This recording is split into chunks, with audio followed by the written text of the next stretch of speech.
Hello, Guardians. Welcome to Tower Casuals, the Destiny podcast. I am your host, Corey Deering, and alongside me, as always, is the Vault Dwelling, Jotun Toten, Hoodie pre-ordering, Josh Finney. Corey, I'm so goddamn tired of logging on to Twitter and seeing new things going up for order on the Bungie store. Maybe you should stop following the Bungie store. I need to delete Twitter. I need to block the Bungie store website. You just need to not look at the Bungie store anymore, Josh. I need an intervention. I didn't even look at it this time. People are fucking retweeting this into my timeline going, oh my god, this hoodie. Why would you announce this 30 minutes before Tower Casual starts? I want to talk to somebody at Bungie right now, okay? I want to talk to a few people up there. We need to have a discussion. Bungie, we need to have a few discussions, okay? Bungie, come on. Stop it. You need to stop. How are you, Josh? Besides, crying over your wallet being sad. I mean, my wallet would just wish that I could get all of this onto one transaction rather than having to pay individual shipping for everything. Because it's always Bungie rewards. Like that's pretty much exclusive to what I buy from them. I don't buy a whole lot of other stuff from the store. Mm-hmm. It's just, man, getting like a $5 to $10 shipping charge on like literally anything you buy, it just kills you. Yeah. So Amazon ruined that for everybody. It's not even that. It's just like you can't put multiple pre-order things on one transaction. I have to keep logging in and doing it over and over. And I hate that, man. I hate it so much. But I did order my Vault of Glass jacket last night, which nice. That was a pretty big blow to my account. Yeah. I have the toaster ordered, but as we talked about before we started recording, I'm canceling my Jotun toaster. It's a sad day. My memes will continue to be dreams. I'm canceling this in favor of getting a hoodie. You could have the Season of the Splicer hoodie looks awesome. You could have. Dude, you could have got the Xbox fridge. You could have got the Jotun toaster. You could have just had a themed kitchen. I am 100% still. See, this is what I'm angling for. Is I figure if I cancel the toaster, my girlfriend will definitely not get upset at me buying the fridge. Gosh, I want the fridge so bad. I'm buying the fridge regardless. That's all I want for Christmas. I told my wife about the fridge. She's like, "What do you need that for?" I'm like, "It's an Xbox, but it's a fridge." See, I'm so happy that when I told Chelsea, I was like, "Here, look at this video," and I showed her. She loved it. She was like, "This is so dumb. It's so dumb that we need it." And I love it. Here's the thing, though. Chelsea understands your love of video games. My wife still does not. She plays them fairly regularly with me. It's fantastic. I know. It's just that's the difference in our lives, Josh. We've been playing the new Sea of Thieves this week. It's been pretty great. Yeah? See old Jack Sparrow? I love it. I've only done the first Telltale, but she's played through the whole thing. Ooh, the whole thing? Isn't that thing like 12 hours long? I mean, it's been out for a week and a half now. She had 4 days off in a row, so that's what she did on her days off. Oh, well, that's probably, that's fair. She did that. We watched movies we hadn't seen yet. I didn't catch up on Loki. The usual stuff you do on days off. Yeah. Well, I watched a lot of NBA. Yeah. Watched the OG Space Jam tonight. Played that fucking trash game you can get on Game Pass with it. The best game, I hear. Dude, it's Battletoads. Battletoads 2020 is a better game than this. Yeah. Well. No contest. Like if you want to beat them up, go play that or play Streets of Rage 4. Like this is just, it's bad. It's real bad. My question was, is it better than Shaq Fu? That was my question. I think so. I personally think so, but it's not by much. That's not a high bar to clear. Yeah. Well, there's a lot of weird things getting announced and shown and released. The Old Republic's getting an expansion. The first one in what, like 4 or 5 years? 2 or 3 years. Yeah, no, they get them pretty regularly. Oh, really? I thought they were just they're updates. Usually announced at the EA event, so that's when we all go and take a bathroom break. Usually is whenever they start showing the Old Republic. Okay. If that ever came to consoles, I'll be honest, I would probably play it. Yeah, But it's not going to. I'm surprised it hasn't come to consoles yet. You would think it would have, but no. This is their first. This is their first expansion in 2 years. Yeah, they did one in 2019. That's the last one came out. The last one I remember is the one with the two brothers, I guess. The one I remember was Shadow of Revan, which was in 2014. They had needed ones in. I mean, man, they did a lot of expansions real fast. 2013, 3 of them in 14, and then 15, 16, 3 years before Onslaught, and then 2 more years until this one. So, I mean, it's still getting support, but I don't think that game has a high player base anymore. This very realistically could be the last one. Yeah. I mean, I think it shocked a lot of people, right? Yeah. So. It's definitely rough, so. You know what's not getting less than one more expansion, Josh? It's Destiny. Is it Destiny? It's Destiny. God Destiny, almighty. Josh. Big story implications this week. Big. Very big. I mean, I want to get to that before we dive into the TWAB this week. All right. Well, you just want to kind of talk about it then? I definitely do. I both love and hate this mission. Why do you hate it? I think this was I want to start with why I like it. I think this was cool as like an amalgamation of all of the expunges that we've done so far this season, that you have a little section of each one. Mm-hmm. I think that's cool. But honest to God, I think the boss fight was pretty unique. I liked it. I liked that you had to take out 2 bosses that personally I think were harder to take down than Quria. Kira. Sorry, I keep mispronouncing. Quria. I don't know how to pronounce this character's name. I'm gonna definitely have to play the game a little bit more. If only they would pronounce the name in the game while you're doing it. They did. I was just like getting my day drink on when I did it at reset. Well, that's fair. So I was a little tipsy when I did the boss fight. It was cool. I liked it. I did it solo. I thought it was a really cool boss fight. But if that's really how Kira dies, I'm going to be really upset. Mm-hmm. Of course, you and I have both been pushing the theory that we think that she's the first boss in whatever the Savathun raid is. Yeah. That we think it goes her, Xivu Arath, Savathun. Yeah, I mean, to me, that seems like a shoe-in to me. Yet she is important enough that I could see them possibly at some point changing the Shattered Throne dungeon to make her the boss. Yeah.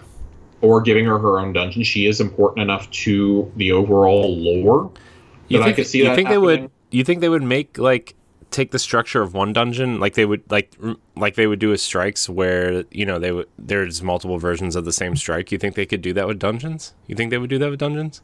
I mean, I think they could, but I don't know. I mean, you really just change the encounters and the enemies, I guess. Here, because, I mean, you fight Duel and Karu in it. Yeah. It would give reason to go do it again, or... Because if you take her down for good, I think it has to be either in the raid or in a new dungeon set in the Dreaming City. I don't really know how else you would do it at that point. Yeah. But I don't think Kira's dead. I think Kira definitely has a role still to play in this story. Again, if this is how she's truly defeated, I'm going to be really upset, because this is one of the characters we've been reading about in lore for years now. This is the mastermind, not really the mastermind, but the battery in the murder battery of the Dreaming City. Mm-hmm. With her dead, technically the curse over the Dreaming City should break. Yeah. I wonder if we'll learn about that. I wonder if we'll learn about that in the epilogue then. I wonder if that's... I mean, that has to be... I would say the Dreaming City, without a doubt, has to be one of the destinations that we focus on in Season 15. Mm-hmm. Which will start August 24th, I think. But not only do you have that, Marasov obviously has a big role to play. She has to find out that Uldren's alive. Petra's going to have to find out. Crow is probably going to have to go on the run at some point once Petra finds out he's alive. Battle lines are very clearly being drawn. Alliances are being formed, being fractured. The city is in disarray at this point. Yeah, we'll get into it in the lower corner this week, but Lakshmi is still pretty confident that something's going to happen. She's still up to something. Her and Hideo are definitely still up to something. Saint definitely doesn't trust them. If you listen to the dialogue when you beat Quria, he definitely doesn't trust them. Ikora doesn't trust them either. There's a civil war brewing that's going to happen in the tower. The only question is that the epilogue or is that next season? Yeah. I wonder if the epilogue will it'll be like a lead into next season, maybe. Could always be that too. I think it almost has to be. Yeah. I think it almost has to be. I'm again getting curiouser and curiouser about how this is going to happen, because almost certainly when the epilogue is over and the servers are taken offline for those 4 or 5 hours to upload the new season, is when we're going to find out about Witch Queen. We're going to get the first details, first gameplay trailers, things like that, end of August. I don't think Quira's dead. I think Quria has to come back in some form. But at the same time, this is classic Bungie for a character that should be really important, like Zol, for example, dying in a fucking strike. A worm god dying in a strike. Right. Nakaris, the son of Oryx, dying in a strike. Granted, he came back in a seasonal activity, but he's dead for good now. Yeah. We didn't, and that's the most important thing. Quria is a taken Vex mind. We did not kill her in the Ascendant Plane. There is a good chance she is still alive. Yeah. So, I'm curious. I'm just very curious to know what happens there. But really cool story implications. I think it was a good mission overall. I just kind of wish this would have been at least a new strike. Give it to me in a strike. I know a lot of people are like, oh, we're going to get an expunge style mission. That's what everybody thought. And it's well, when you build up those expectations, you know, expunge and harbinger are both teased. Right. And they already said they weren't going to do another mission like that this season. They weren't going to do another random rolled exotic for quite a while. But I do think you needed a little bit more fanfare, whether that's a dungeon or a strike or something. I think you needed just a little bit more oomph. Yeah. Yeah, for sure. That would be an awesome strike. Just as is, that final expunge would be an awesome strike. Yeah. I think. I feel like that they could change a little bit of it. I mean, just to make it fit more like a strike. But I really thought that mission was good. I still think like you said, how important she is to the story and everything. It just felt underwhelming. It feels underwhelming. It feels really underwhelming. I think if you're not invested in the lore, you're probably like, oh, that was a pretty cool fight. And then you just go about your day. Yeah. If you're invested in the lore, though, and the backstory of everything, you're like, what the fuck? There's no way there's no way that Savathun let Quria be killed that quickly. Everything she does, and Ikora says this week, everything she does has a purpose. Yeah. Even if we don't know what it is yet. So I wonder if that's a Vex simulation that we killed ultimately. Maybe. I mean, it's a real possibility. I mean, we're in a Vex simulation in the expunge missions, right? So maybe it was a simulation to see how Quria could fight back differently or something. Maybe it was a test run or something, you know? Right. I mean, it's entirely possible. You can pretty easily retcon this, I feel, because it wouldn't be the first time Savathun's done. I mean, we had to fight Knockers again, for example, I keep saying at the end of Season of Arrivals. So, yeah. Who knows? I'm really curious. Maybe we even take her out for good next season in a new strike or a new dungeon. Like we said, we're overdue for a new dungeon now. Yeah. I don't really count Expunge or Harbinger as one. Those are the new Whisper of the Worm and Outbreak to me. Just obviously not nearly as brutal as fucking Trevor is in Outbreak. God, Trevor. Yeah, we call the red wall that passes through you in Expunge, we call that Digital Trevor. Oh, I mean, it's cool. The expunges are a cool idea. I hate that I have to do so many for this stupid challenge this week. It very well may be one of the ones I skip. Oh, God. You have to open 20 corrupted chests. What? And I'm at 5. So if it was just expunge chests, I'd be okay with it. Yeah. But it's 20 corrupted, and I'm just like, I don't know if I have 15 more of these in me, even if I do still have like 7 or 8 weeks left in the season. Yeah. I don't know if I got that many left in me. I'm going to go ahead and put it out there and say that you probably don't have it in you. I don't, but I really want my 4,000 Bright Dust, so I need it. Josh, you'll do anything for Bright Dust. I'll do anything. I'm a Bright Dust whore, but there's 2 new ghosts I need to buy. Oh, God. The inflatable shark. And the googly eye clam. Yeah. Eat them both. Guys, if you don't know what we're talking about, we're talking about Solstice of Heroes. We got the first info on it today. Yeah, we did. Yeah, we did. And I'm going to repeat what I've said the last couple of weeks. I don't give a shit about Solstice of Heroes this year. I hate Solstice of Heroes. I hated it. I like Solstice. I just hate how much of a grind it is. Yeah. But the armor doesn't look drastically different from past years. I do think it looks really cool with those glows. For once, I think the glows look really good on it.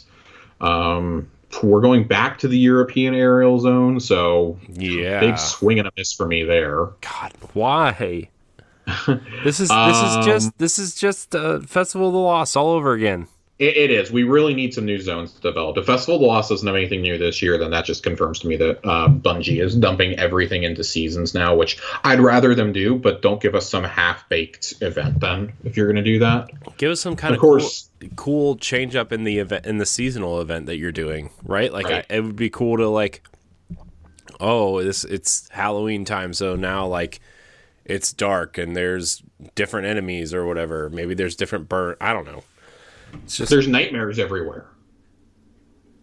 Use the nightmare concept from Shadowkeep again, which we haven't seen in a long time.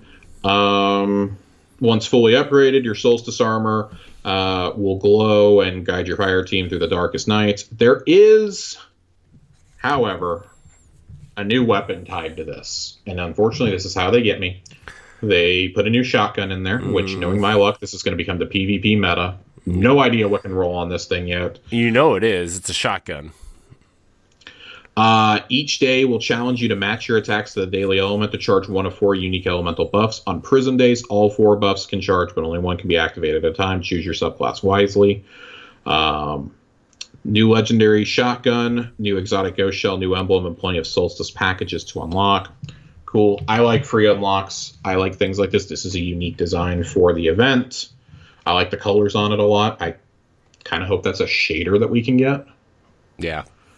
Of course, this is how they're going to get me. You can get a Bungie Rewards t-shirt that actually looks pretty good. I really like this. Josh, you should just... Does Bungie have like a tab you could open and just like... Bungie, just hire me! Just hire me so you can just give me all the stuff. I'll wear it all. Josh says we'll work for merch. Yeah, pretty much. Give me one of the Zeoten toasters, man.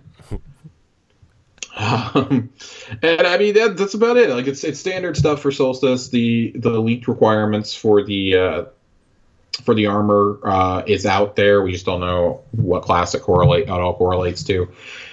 And it's going to be another awful grind like Solstice always is. So I don't know yet how much I'll end up playing. Probably the bare minimum to get a couple good rolls on the shoddy and then be done. Maybe enough to earn the shirt, because I do like the shirt, but in all seriousness, I really don't know if I have it in me to earn the fully upgraded armor like you need to. I just don't know if I have it in me. Yeah. And I do like the ghost shells. Inflatable shark. Dude, the inflatable shark looks awesome. Inflatable shark is great. That with the dino armor is going to be awesome. Yeah. So, really looking forward to that. I keep forgetting that dinosaur armor is coming. God, dude, the dinosaur armor is going to be so good. I'm so ready for it. I know. It's going to be so good. I need that T-Rex. I'm going to be a T-Rex.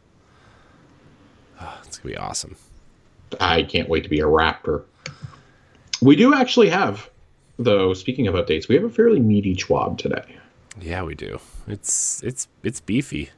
It's a little beefy. I mean, so we've already obviously dove into the Solstice of Heroes stuff based purely off the webpage. The tower design looks really cool for it, I think.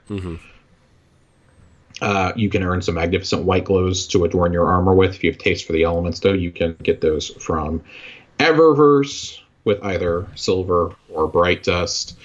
And for those of you who bought the glows in the past for past sets of armor, we do have an update from Bungie. Patch notes article that'll go live next week. They're going to talk about this a little bit more, but universal ornaments for previous Solstice of Hero armor sets, and these ornaments will be available for players who obtain glows for that armor in 2018 and 2019, unlocked for all three classes automatically, and the glow color will change to match the subclass. They were able to get them together for those who already own the glows. They may return for new players to purchase with silver or bright dust in the future, but not this year. And that's to me, that is the absolute best. Yeah. I think that's the best solution there. I'm going to get back to my tab. I've got some tabs open from things the community manager's been saying this afternoon. Josh always has tabs open. Gosh, so many tabs. I have like 3 windows and 30 tabs. It's ridiculous. Somebody stop me. But Vault of Glass Master Edition launches next week as well. Yeah, it does. Master Mode, for those who are interested and invested in it. There is no minimum power requirement, but enemies will be at 1350 power. Ooh, gross. Isn't the max? That's basically contest mode. Isn't the max level you can be right now like 320? What's the what? It's 1320 with gear, but your artifact can go as high as you want it to. Oh, okay. I'm almost with full power. I'm almost at 1340. Okay. So, I mean, there's not much more I can really do. I will attempt master mode, and if it's because there are going to be new modifiers, we don't know what they are yet.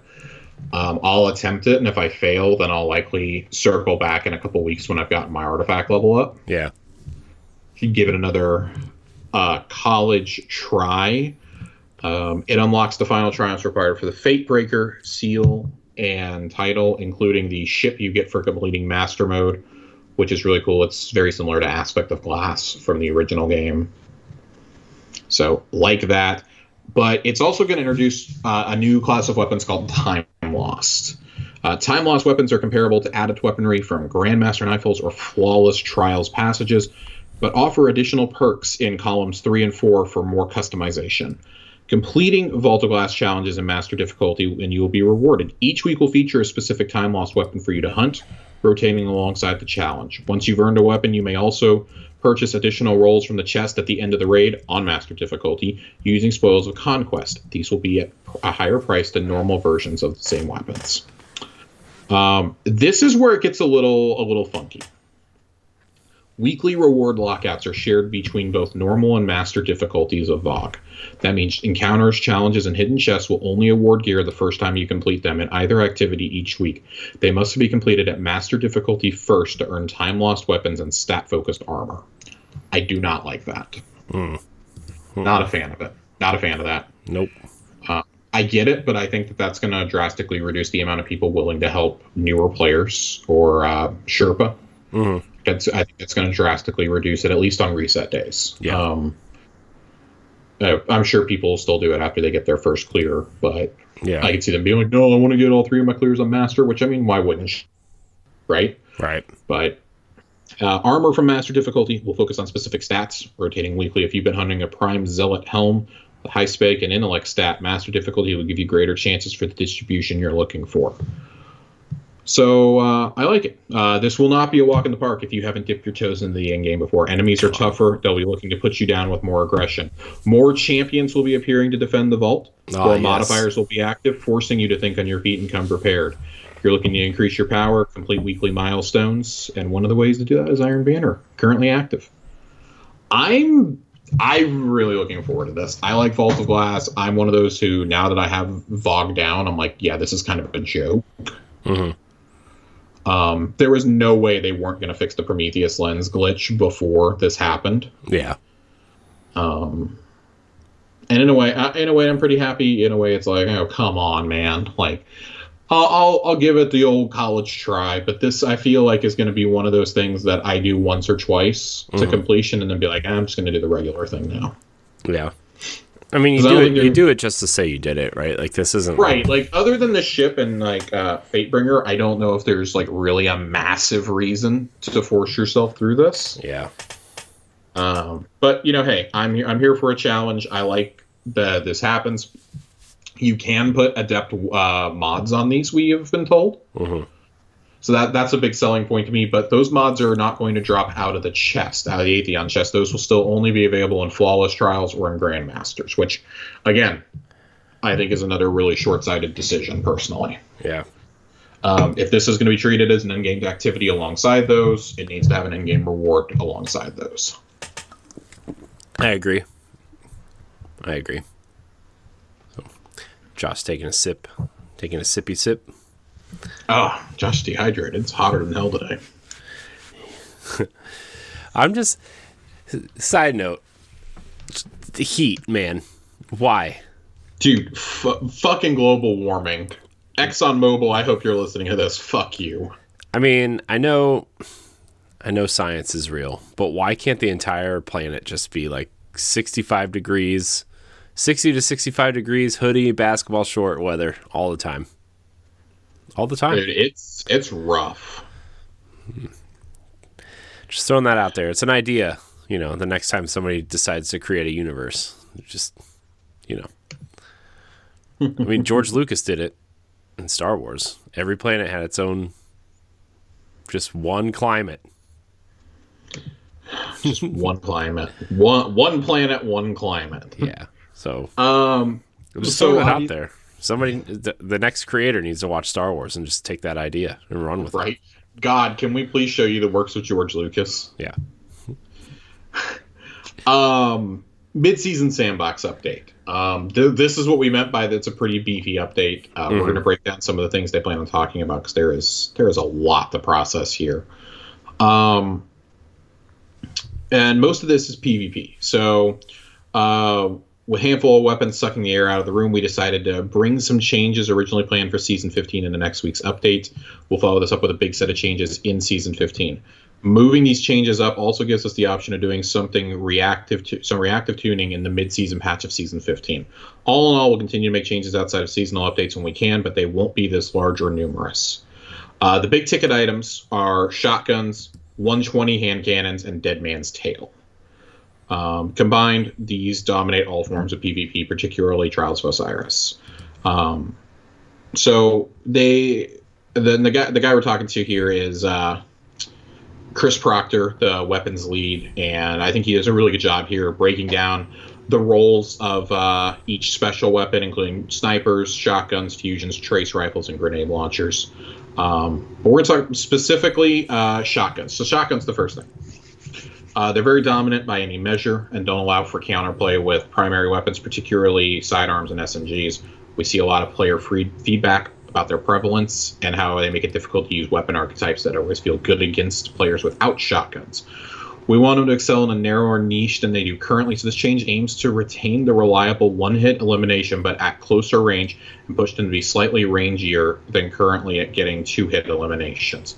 As their intent for all special weapons, if players caught out of position with the shotgun, they should be at a clear disadvantage.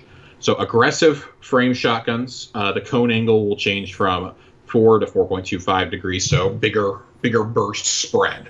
Instead of it all being like locked down, it's going to spread it's going to deviate a little bit more, so that's what they mean by you got to be closer. The farther away you are, the more those bullets are going to spread. Mm-hmm. Shotgun damage fall off has been reduced by 2 meters, increased damage fallout max by 2 meters.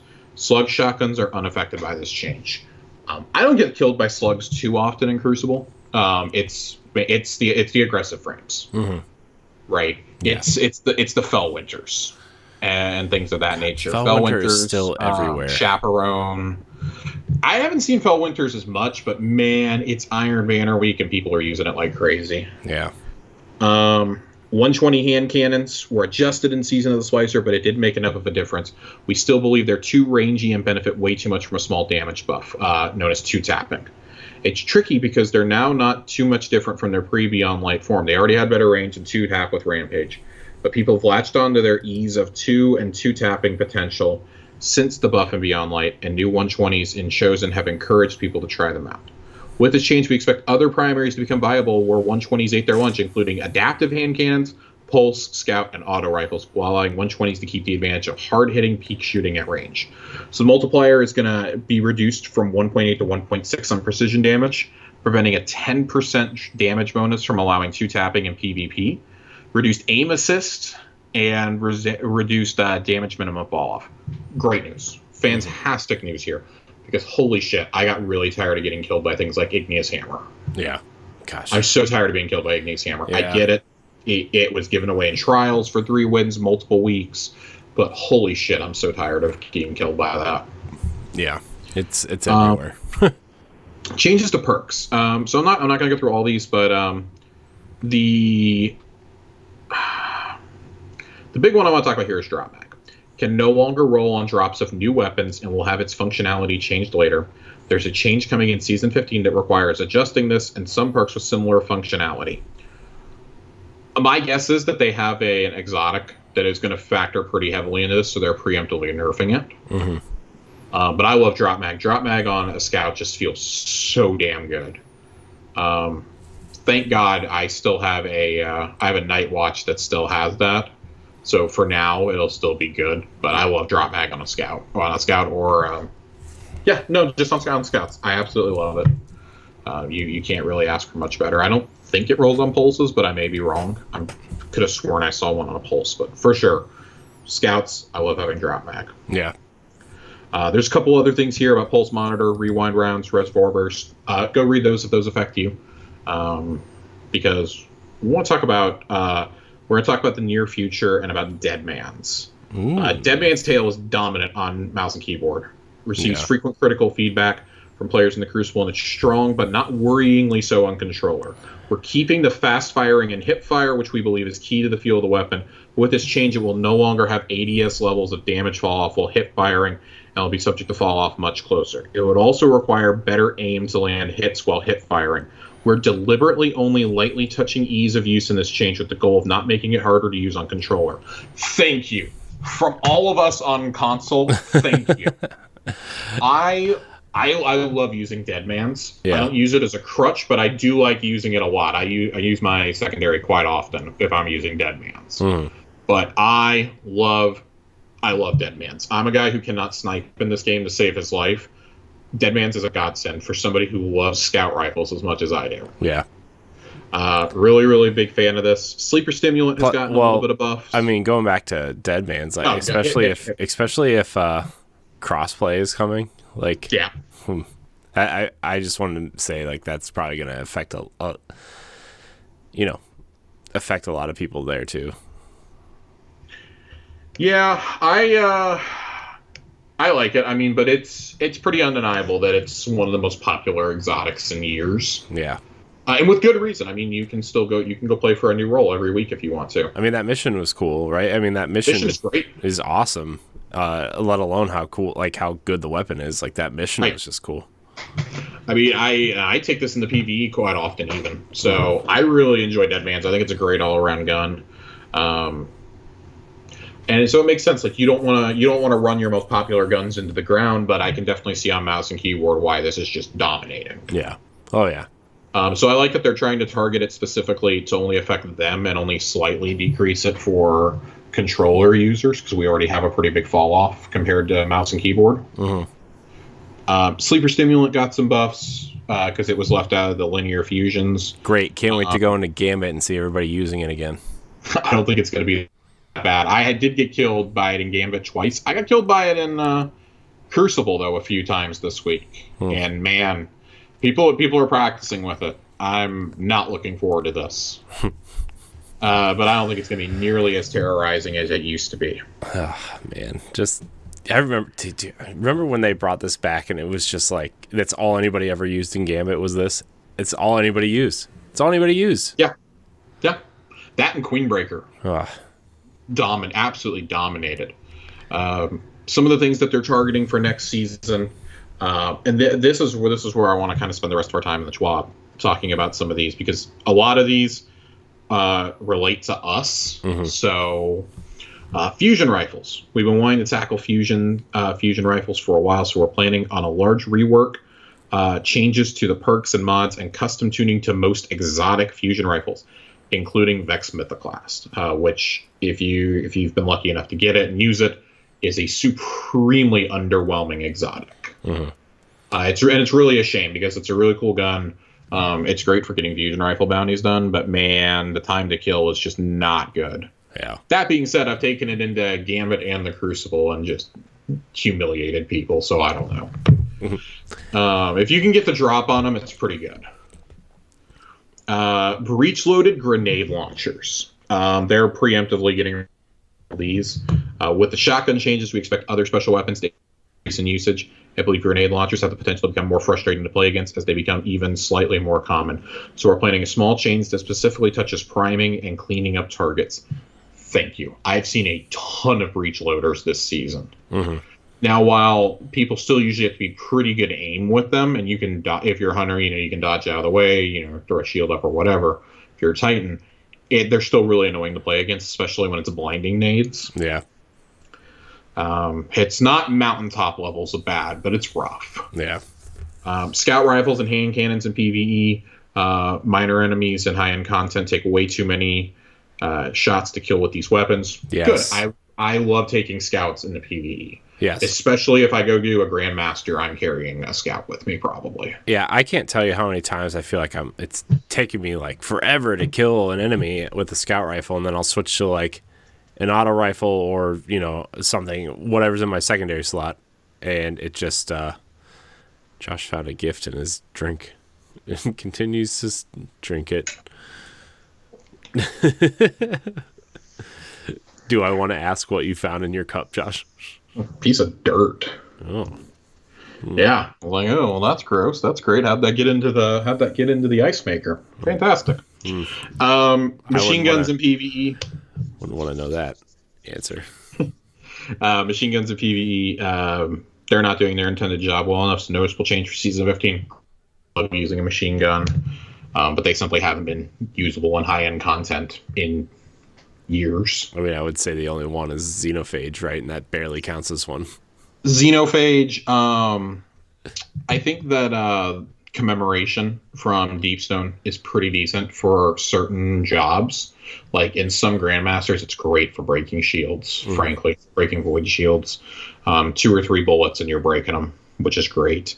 The special ammo economy in PvP, they wanted to reduce the amount of special ammo floating around to a degree and have further changes in mind in case they're needed. Great. The big one that the people are pretty upset about tonight, and this is the one I kind of want to spend the rest of our discussion time on, is good old Anarchy. Anarchy has done too much, too well for too many years without even counting the boost it's gotten this season with the Breach and Clear grenade mod. So we're making changes that make it great in a couple of roles rather than being the jack of all grenade launchers. This is something that's drawn the ire of a lot of people in the community right now.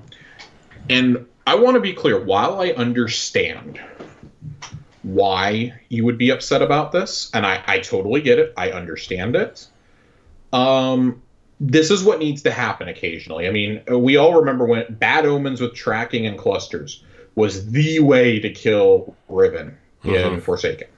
Yeah. Upon Forsaken's release for a while.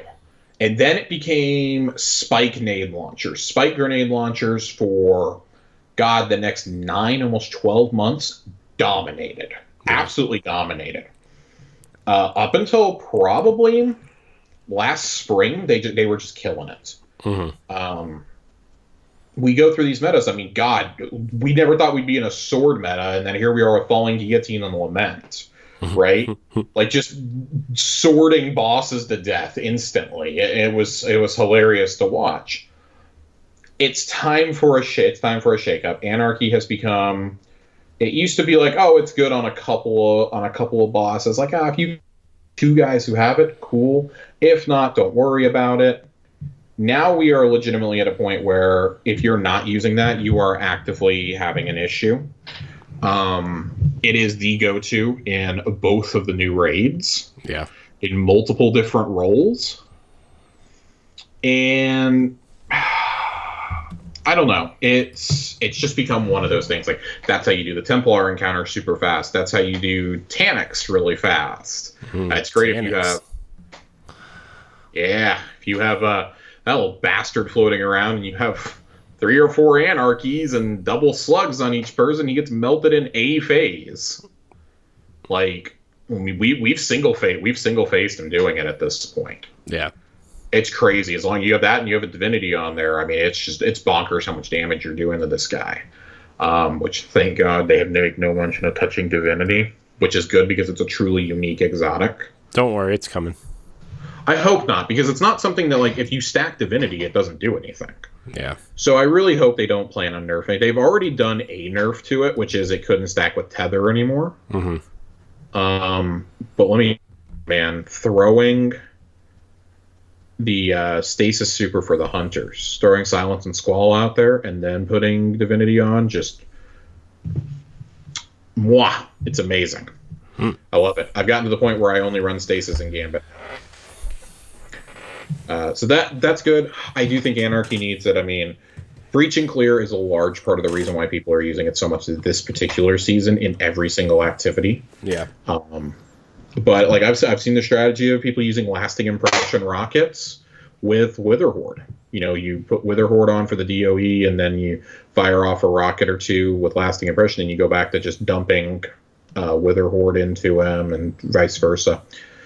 That's a cool strategy. I don't know how much it works, but I've seen a lot of people go, well, we're all switching to Witherhoard now, which, yeah, you're probably going to go back to using that for a lot of high-end content. Yeah. And there's nothing wrong with that. Yeah. And they have one last little note here about exotic primaries. We want to give players more reasons to use exotic primary weapons in high-end PvE, and have changes coming to help with that. And then more in the distant future. We want to keep a close eye on special weapons. We'll make adjustments once we see how they perform, particularly grenade launchers and fusions. We have an idea of what may need adjustments as these changes shake out, but we want to wait to see how they get received. And close eye on feedback on exotic weapons and which ones are under and overperforming. We have some tweaks planned next week in Season 15 and beyond, which should shake things up. Note that we specifically look at Catalyst as a way to buff underused exotics. For example, this is why we made the Catalyst for Trinity Ghoul and Deathbringer, so expect similar reasoning moving forward. Jotun Catalyst with full court win. That's all I want, guys. I shoot my Jotun across the map. I want full court as a Catalyst, which would just be like raining fire from above. I mean, then that would just turn Jotun into the default, right? I don't care. Bring it on. Bring it on. Some of us have followed the way of the Yeet for years now. It's time that everybody got to experience it. And then the last thing, at the risk of being vague, we also have long-term plans to address the issues of exotic orb generation and kill trackers without making a catalyst for every exotic. Good. I would really love to know my PvP kill count with Jotun, but I can't because there's no catalyst. Yeah. I mean, this isn't just about Jotun, but like, I'd like to see similar things for. I'd like to see similar things for Xenophage and for Lament and things. The only thing I've ever killed with Lament is Axis, I think. Oh God. I'd love to see how many times I've killed Axis clones with it. Ooh. So yeah, it's cool. The full patch note list will of course be out on Tuesday when the hotfix rolls out. Right. Don't expect changes in the middle of the scale in the middle of every season, but the team worked hard to get these together and out the door. Some shotguns will still be fairly lethal, but will require closer range for the sweet one-hit elims. And yeah, another patch note preview. Kind of looking through this. There's a few changes to some of the expunges. There's some glitches with some of the platforms. I fall through a few of them anytime I try to jump onto them. And it's really frustrating having a deathless run ruined by that, or having a cheese ruin. Strikes, Inverted Spire, they're going to change the spawn orb of your ghost when you're down in the drill area. It tends to spawn you all the way back near the jump pads, so nobody can ever get back to get you.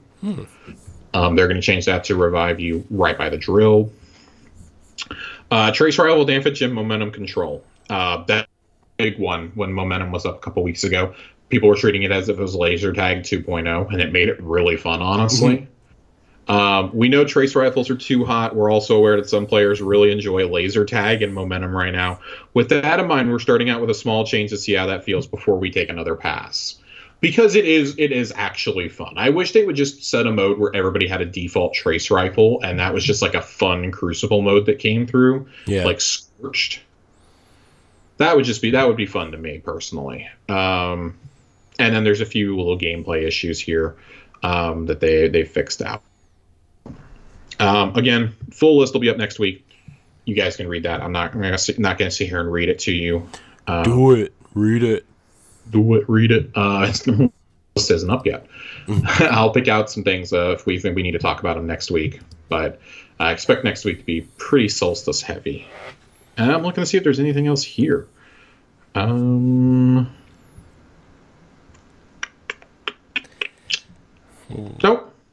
I don't see anything else here that needs to be addressed. There's some awesome fan art of Saint in a suit. If you heard that line of dialogue to him from him to Mithrax, where he said, "We must have party. I will wear nice suit." Dude, it's so fun. It's great. He's doing the Jay Gatsby meme. It's fantastic. It's awesome. Love that. I want a poster of that. Always go look at art and movie of the week. It's always good stuff. But that's going to be about it for the TWAB this week. It's a beefy one. It's definitely meatier than we've had recently. That's for sure. Yeah. Which is refreshing. It's really nice. And there was an issue with the gunsmith, actually. I want to read this one really quickly. There's an issue with the gunsmith where certain guns did not have Masterworks slots on them. Ooh. And they have said, starting next Tuesday, gunsmiths should stop selling weapons without Masterworks. We're planning on a fix for Season 15 so the weapons can be sold again with Masterworks. Couldn't get a full fix in, so we're stopping the bleeding until the full fix is ready. We'll get an answer on weapons that don't have Masterworks, but may have to wait for their investigation to conclude. That's about all you can ask for, honestly. Mm-hmm. Existing weapons you've already bought that don't have a Masterwork are going to stay that way. They're not going to go back and retroactively patch them. So, I mean, that would be a lot of work, I feel like. It's unfortunate. Yeah, it's a lot of work. And, I mean, of course, everybody's taking this opportunity to drag the dev team. So, of course, because... why not? Ay. But Corey, we have one more topic to get to tonight. Yeah, let's do it. We have a good old lore corner. Ooh, lore corner. Everybody likes a good lore corner, Josh. Corner. It's gonna be another fairly short one. We're gonna start the Ada lore next week. But it's not going to be this week, unfortunately. Hate to break it to you guys. I'm going to make absolutely certain that the one that we're about to read is definitely in the game, and that I'm not accidentally spoiling something, because there is one page left to earn in this book that we have not gotten yet. I'm really wary of spoiling things after, went off about data miners last week. Data miners are the worst. The worst, Josh. The worst. They're not great.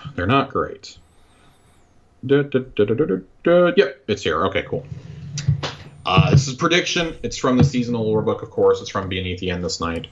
In the days that followed Quiria's defeat, the sky lightened, and so did the city's mood as the endless night began to slowly lift. Lakshmi, too, stood high on the city walls, watching adventurous citizens mingle with Elixni. She focused her attention on an Elixni peddler who had fashioned several small robots from discarded scrap. A small gaggle of children stood across the way, clearly interested in the robots as they moved aimlessly, but too frightened to approach. Lakshmi knew the peddler would sell one of the robots, but none of the scrap, and in the end they discouraged. It's a bright new day, she thought. It's a bright new day, a deep voice called out. Lakshmi turned to see the former warlock Osiris striding along the wall towards her. What a strange choice of words, Lakshmi answered. The darkness is closer than ever.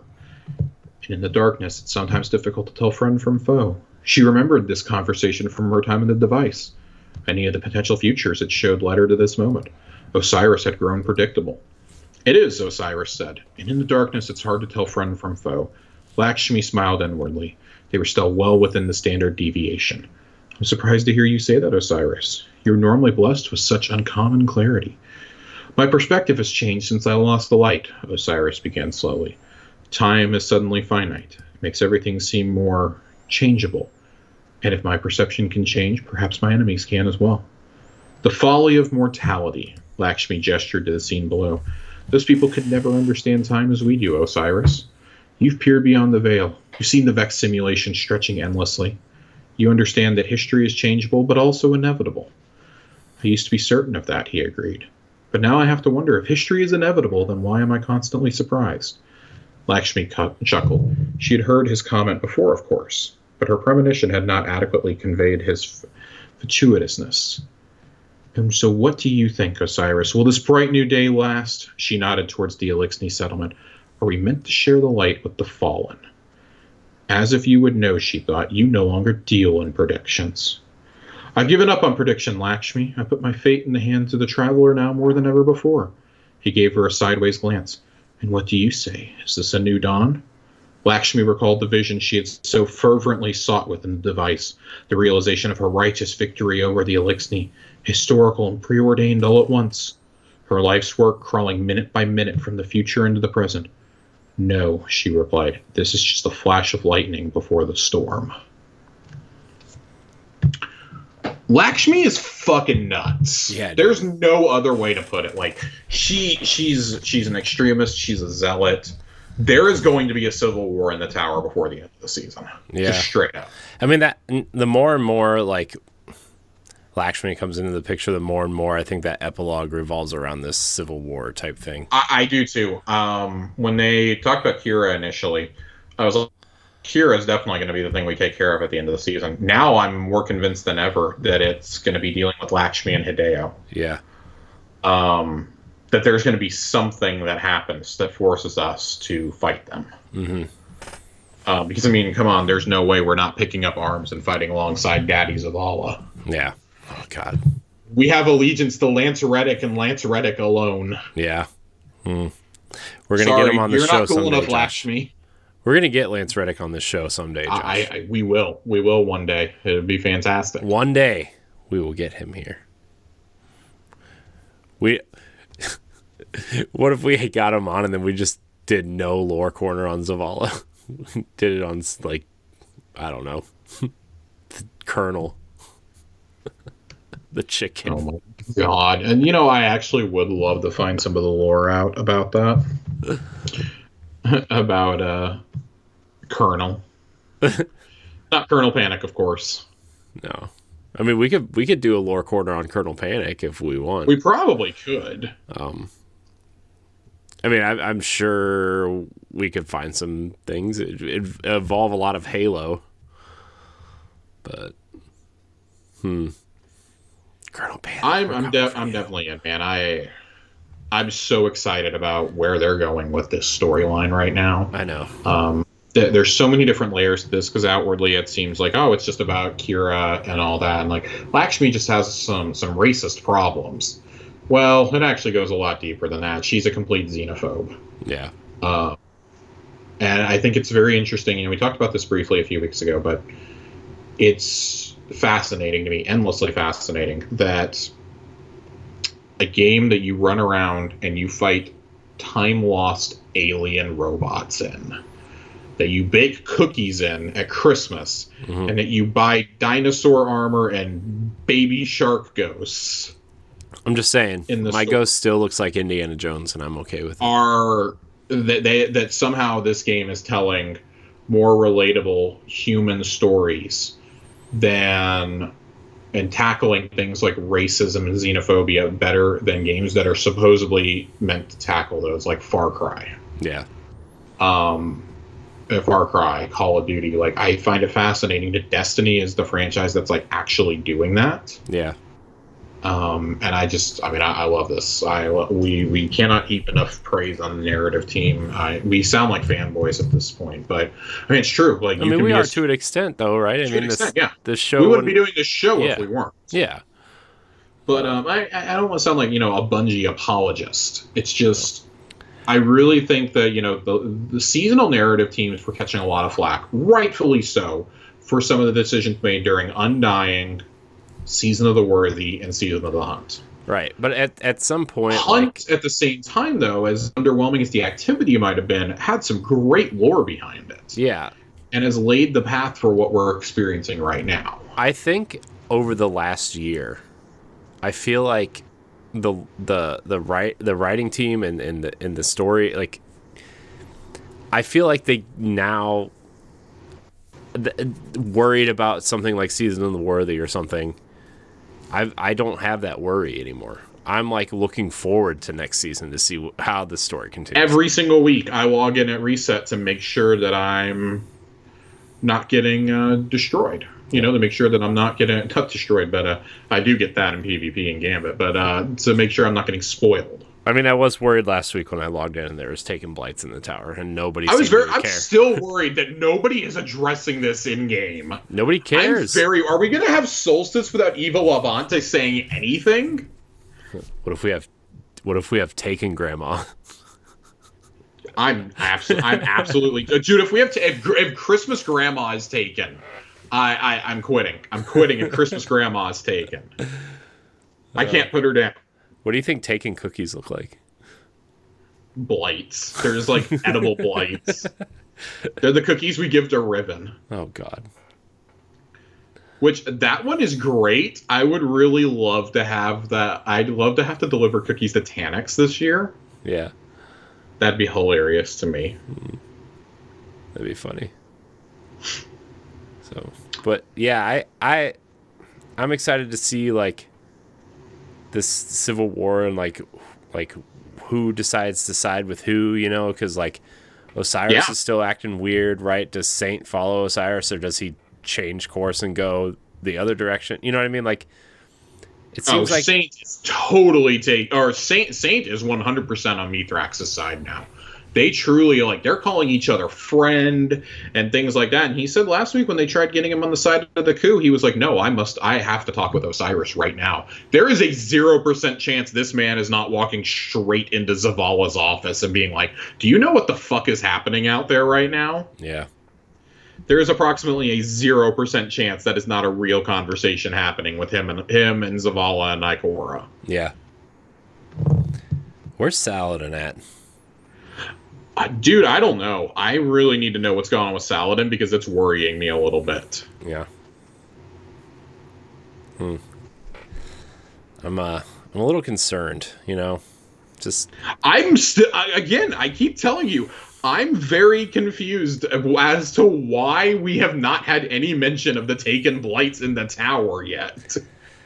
They've never been in the city or even close to it. I'm scared right now. Yeah. This didn't even happen with Oryx. Like, a team, not Osiris, is doing something very weird in the tower right now. Yeah. Is everybody just like corrupted? Is that why they're not? Are they hypnotized? Like, what's happening? What is happening? I don't know. God. I'm so nervous for some of my NPCs over the coming weeks. Someone's dying. Someone is going to die. You think that's why Ikora is going to play a bigger part? As long as Lance Reddick is not killed off. If he kills off, I genuinely might stop the game. I'd be very upset if I'd be very upset. Of course, I said the same thing about Cade, and look at me now. So, yeah, but I feel like they'll make a commemorative shirt on Bungie Rewards, and I'll be right back in. I feel like though with Cade, like they told a compelling story, and look where it led, right? Like, I don't know. Yeah, I guess and for me, like, I liked Cade, but I never had the attachment that I think most hunters do, right? Fuck you. No, I'm just saying, like, I never had that attachment. Fine. We'll take Lance Reddick away. Okay, let's see how you like it. No, I don't. You'll be butt of the no Vanguard representative. Let me finish. I'm saying that I would have a harder time with Zavala dying than I think I would have with Cade, is what I'm saying. Well, he's your guy, of course. Yeah. And they've given him story prominence now. Yeah. No. Listen, I'm just begging for us. It's been 3 expansions. Can I please get somebody in the tower to talk to with the words Hunter Vanguard next to their name? Please. This is embarrassing, man. Yeah, you'll get a Hunter Vanguard when the tower is destroyed. And give me Anna Bray or the Crow. I'm not picky. I'll take either one. Knowing my luck, it's gonna be fucking Shiro that's gonna show up. It's gonna be Shahan. God damn, dude! If it's Shahan, I'm playing a Warlock after that. I swear to God, I'm starting my Warlock back up. I will play Warlock exclusively until they kill off Shahan. No, Shahan's gonna start his own. He's gonna break off from the tower and just start his own Cosmodrome Vanguard, and it's just gonna be him and like, I don't know, a sock. It's gonna be puppet. him and the corpses of his friends. It's gonna be like a sock puppet that just says in Sharpie. It just says Titan. Sharpie. He's gonna get some folding chairs and say, "This is where the Titan Vanguard will sit when we figure it out." He'll fold out his card table, you know. Right. His red turtleneck. Dude, he just looks like a really bad Destiny cosplayer. I'm sorry. Dude, I love the joke that he looks like Aztecross. That's honestly my favorite joke. It's true. If you go watch it at Aztecross stream and then look at a picture of Shahan. It's bad how similar they look. Man. Good times, Josh. Good times. What do we have anything else to hit on before we No, man, I think that's it. This was, like I said, this was a meatier TWAB than we've had in weeks. It's been pretty nice. You know, we're kind of getting through that mid-season lull now. We'll have Solstice here for a few weeks. Honestly, probably some episodes on the shorter side still. Mm-hmm. You know, it's summer. This is typically when they're pretty quiet. We don't have a new expansion to talk about quite yet. But in August, as we race towards the end of the season, things are going to ramp up. Of course, at the end of August, we'll have the new expansion reveal. We'll have the new season to start before we slow down again, probably after Festival of the Lost. Yeah.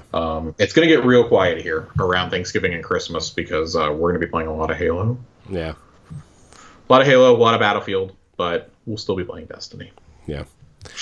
I will be. Looking forward to ordering one of these Backbone controllers this week. Colonel Panic's been using one on vacation and has been telling me all about it. Yeah. I'm looking forward to trying to play cloud gaming with a controller through the browser because I'm enjoying it. I really genuinely am enjoying it. And with the Series X rollouts, I'm really excited to see how Destiny runs on it now. It's just I don't understand why my Chrome browser on my phone is not recognizing. Chrome doesn't where you have to if you have an iPhone, you got to do it through Safari. Okay. All right. That I ran into the same problem. Yeah. Okay. Well, I'll try that then. It's a known issue with them. They say you should definitely be using Edge or Safari. I can't believe Safari is working before Chrome. Yeah. That's not great. Yeah. So, all right, Josh. Well, we're gonna head on out then. Yeah, we're gonna hop on out. I want to thank everybody for watching and/or listening to Tower Casuals. Remember, you can email the show at towercasuals@gmail.com. You can follow us on Twitter at Tower Casuals. You can listen to the show on Fridays or Thursday nights if you're up late enough. But most people listen on Fridays. I check. Josh, where can we find you? Twitter, at Josh_Finn. 2 N's. All the time. All the time. Come listen to me rant about Ghost of Tsushima and tell everybody to watch Ted Lasso. Ted Lasso. I think I Ted still Lasso is a fucking phenomenal show. I think I still have like 2 months left on my Apple. I need you to watch Ted Lasso and Mythic Quest for me. Okay. They're both very good shows. Okay. I heard Ted Lasso is like amazing. Ted Lasso is probably the best sitcom I've watched in years, honestly. Okay. I'll watch it. Isn't it about a football coach who goes and coaches soccer? It is. Okay. It's significantly less about the sport and much more about the people, which is why I like it. Usually is. It's from the creator of Scrubs too, which really helps. Bill Lawrence is behind it. Him and Jason Sudeikis. Mm-hmm. It's fantastic. Cool. I'll watch it. You can find me at IamCoreyHD on Twitter. You can find me doing various other things on the internet. Like, subscribe, share, rate, and review wherever you listen to us. If you're listening on Apple Podcasts, leave us those 5 stars and a nice rating. It would really help us out. And I think that's it. I want to thank everybody for watching. And until next time, We love you. Goodbye. Goodbye.